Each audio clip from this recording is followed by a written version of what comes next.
একটাই যে ঈশ্বর সবসময় আপনার সাথেই আছেন, থাকবেন। দেখুন সেই বীজের দৃষ্টিভঙ্গির দ্বারা যে মাটির নিচে চাপা পড়ে আছে, তাকে পরিণত হতে হবে এক বিশাল সুন্দর বৃক্ষে। তা তখনই হবে যখন তা ভাঙবে, ভাঙবে তখনই যখন সে উত্তাপ পাবে। উত্তাপ কোত্থেকে পাবে? সূর্যের তাপ থেকে।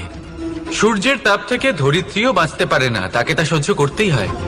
আর যখন এই ধরিত্রী আর এই বীজ এই দুই তপ্ত হয়ে যায়, তখনই এই প্রকৃতি বর্ষা আনে। আর সেই বর্ষার জলেই এই বীজ এক সুন্দর বৃক্ষে পরিণত হয়। আছেন তো ঈশ্বর আমাদের সাথে সব সময়। সেইভাবেই আপনার জীবনে যদি কোনো বিপদ আসে, কোনো সংকট আসে, তার মানে এটা নয় যে আপনারই কোনো পাপের শাস্তি আপনি পাচ্ছেন। হয়তো ভবিষ্যতে আপনাকে একটা সুদৃঢ় কাঠামো হতে হবে,